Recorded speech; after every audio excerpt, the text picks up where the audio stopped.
All right, let's get right into it. We all try our best to have that perfect focused prayer, right? But what if some of the small things we do, things we don't even think about, are actually chipping away at the quality of our worship? Today, we're going to explore exactly that, the makruhat as-salat, which are the actions that are disliked in our prayer.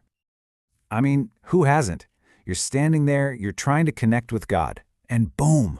Suddenly you're thinking about your to-do list or that email you forgot to send. It happens to all of us.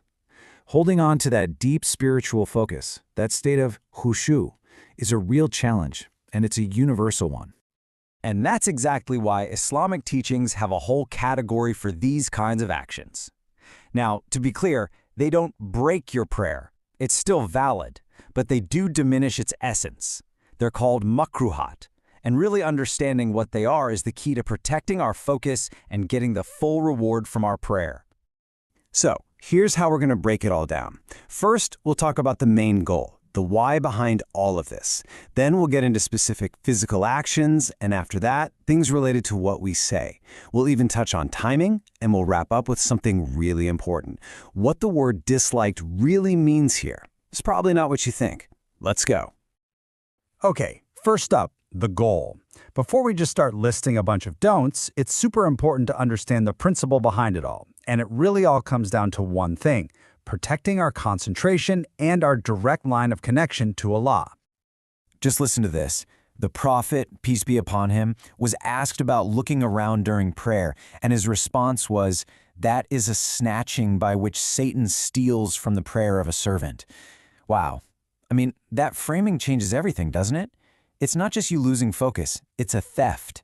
Something is actively being stolen from your worship.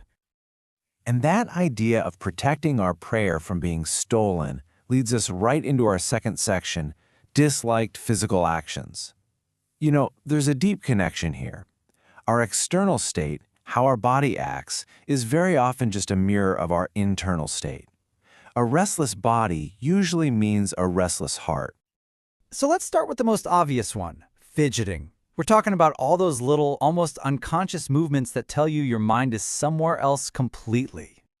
This includes things like fiddling with your clothes, picking at your fingers, cracking your knuckles, or, back in the day, unnecessarily smoothing the pebbles on the ground before you prostrate. All of these little things are considered disliked because they just shatter that state of serene stillness that our prayer is meant to have. And this quote just nails it perfectly. It's a statement from one of the companions, and it gets right to the heart of the matter. See, true khushu, true humility, isn't just in your head. It shows up physically. If the heart is humble, the body will be too.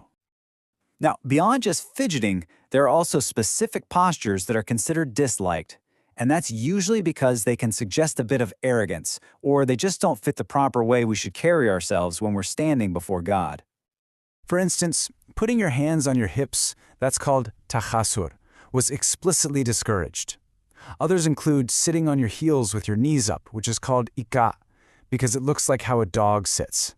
Even things like letting a garment just hang loosely over your head and shoulders, or for men, tying up their hair in the back, all fall under this kind of etiquette. Okay, and to wrap up this physical category, there are a few other common things that can really pull us out of that focused state. We're told to try and suppress a yawn as much as we can. And if you just can't, then you cover your mouth. Stretching is another one. And this might be surprising, but even closing the eyes is generally discouraged, as is counting praises on your hand. And why? Because all of these things occupy your mind and your body with something other than the prayer itself. Okay, so we've covered the body. Now let's move on to the tongue. Section 3 is all about the words we use, our role when we're praying in a group, and how we recite, all in the effort to protect the sacredness of our prayer. So this covers a few different things. For example, it's disliked to reply to someone's greeting, even if it's just with a wave of your hand. If you're an imam, it's disliked to make the bowing or prostration so long that it becomes a burden for the people behind you. And it's also disliked to chant the adhan in a really over-the-top, song-like way, or for the imam to recite out loud when it should be silent, or the other way around. But what about reading directly from a mushaf, a physical Quran, during prayer? That's a common question. Well, according to the Hanafi jurists our source is citing, it doesn't actually invalidate your prayer, but it is considered disliked. And that's because it just naturally involves extra movements. Holding the book, turning the pages, and all of that can be a distraction. Now this is a really interesting one. It's actually disliked to get into the habit of always reciting the exact same chapter for a specific prayer. Like if you always recite Surah Al-Ikhlas in your Fajr prayer every single day. And why is that? Well, the wisdom behind it is that it can lead to us accidentally neglecting the rest of the Quran. The goal is to engage with all of the divine message, not just one part of it. All right, now we're going to shift our focus a little bit. It turns out it's not just about what we do in prayer, but also when we do it. And in this section, we'll see that even the timing for certain prayers can have disliked elements attached to them. The sources give us two really clear examples. First, delaying the Isha prayer way past the first third of the night. While technically it's still permissible, it's disliked because it might mean fewer people show up to pray in the mosque. And second, delaying the Zuhur prayer on a really cloudy day is also disliked. And that's just a precaution, to avoid accidentally praying it before the sun has actually reached its highest point. And that brings us to our final section, and honestly, this might be the most important one. We've been using this word disliked a lot. But in the world of Islamic law, that word, makruh, carries a much heavier weight than it does when we use it in everyday English. So let's look at the technical definition here. Makruh means something that the lawgiver, that is, Allah and His Messenger, has forbidden and has called ugly. The only difference is that the proof for it being forbidden isn't quite as definitive or certain as something that's classified as totally haram. And this is what really shows you how serious it is. Just look at the views of these giant scholars from the Hanafi school.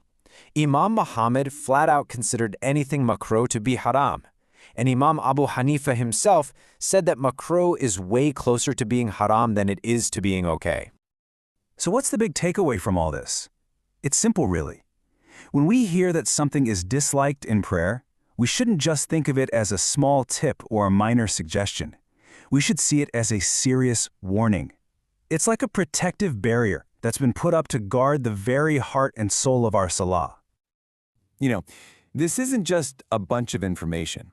It's a toolkit for us to reflect on our own prayer, to take it from just being good to being great, from being accepted to being truly cherished. So, the real question for all of us is, now that we have this knowledge, which one of these subtle distractions are you going to focus on conquering first?